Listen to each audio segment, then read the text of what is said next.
Welcome to E&M hub channel.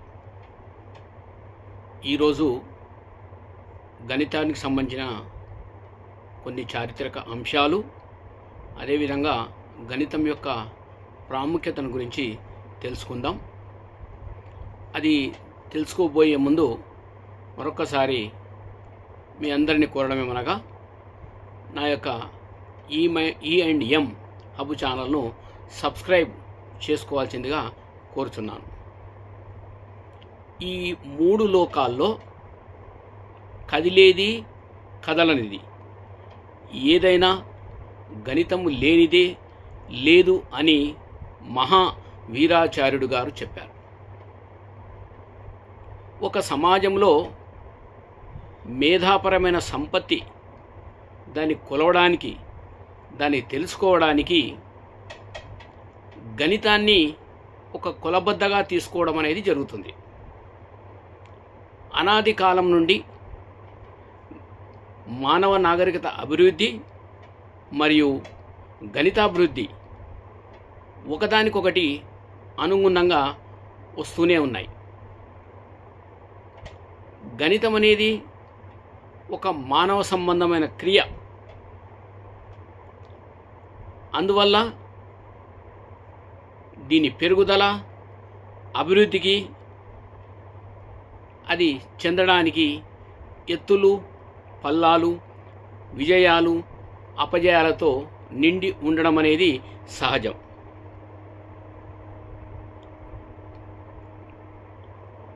ఆనాటి మానవుడు అంటే ఆది మానవుడు తన దగ్గర ఉన్న గొర్రెలను, పశువులను లెక్కించడానికి గులకరాలను తీసుకోవడం జరిగింది. అంటే అప్పుడు ఆ కాలంలో 1, 2, 3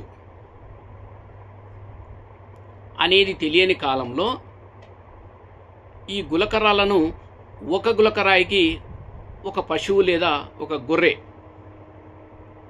మరొక గొర్రె లేదా మరొక పశువుకు మరొక గులకరాయి, ఈ విధంగా 1, 2, 3 కాకుండా ఒక గులకరాయికి ఒకదాన్ని లెక్కించడం జరిగింది. అంటే ఏంది? అన్వేక సాదృశ్యం. అంటే అన్వేకం సాదృశ్యం అంటే ఒకదానికి ఒకటి.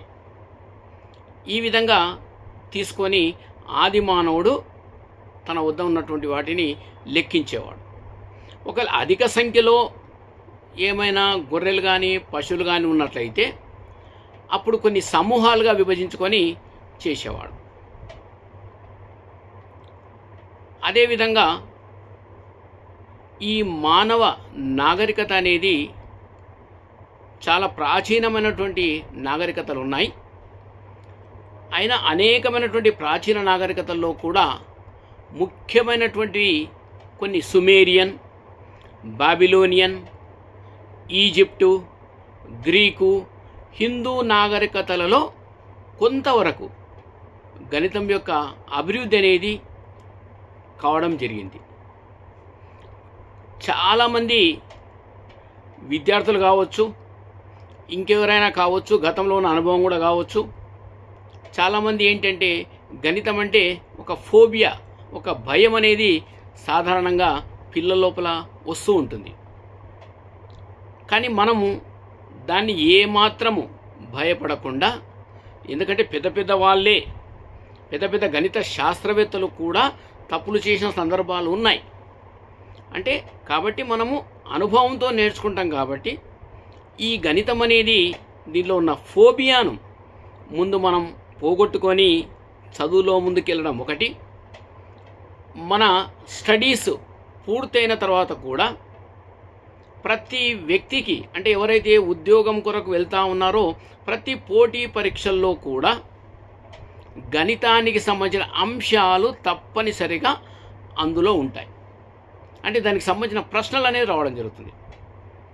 ఎందుకంటే ప్రతి వ్యక్తికి ఉదయం లేచింది మొదలుకొని రాత్రి పడుకునే వరకు కూడా ప్రతి అడుగడుగున గణితానికి సంబంధించిన అంశాలు తెలిసో తెలియకుండానో అది వస్తూ ఉండడం అనేది మనందరికీ తెలుస్తుంది. అది సర్వసాధారణం. అది కాబట్టి మన చరిత్రను ఒకవేళ మనం గణిత దానికి సంబంధించిన చరిత్రను తీసుకున్నట్లయితే అనేకమైనటువంటి అంశాలు ఎందుకు ఆ విధంగా జరుగుతుంది, విద్యార్థుల ఎందుకు భయం ఏర్పడుతుంది, ఎందుకు ఆందోళన వస్తున్నాయి గణితం అంటే, దాన్ని మనం అధిగమిస్తూ ఏదైతే మనము చదువుతున్నామో, ఏదైతే మనం తరగతి గదిలో వింటున్నామో వాటిని 1కి 10 సార్లు అవగాహన చేసుకుంటూ మనం ముందుకెళితే గణితం అనేది ఏమాత్రం కష్టము కాదు.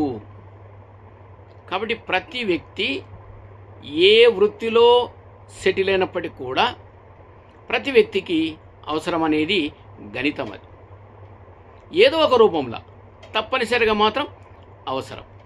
అది చదువు, అదే అక్షరాస్యులు కావచ్చు, నిరక్షరాస్యులు కావచ్చు.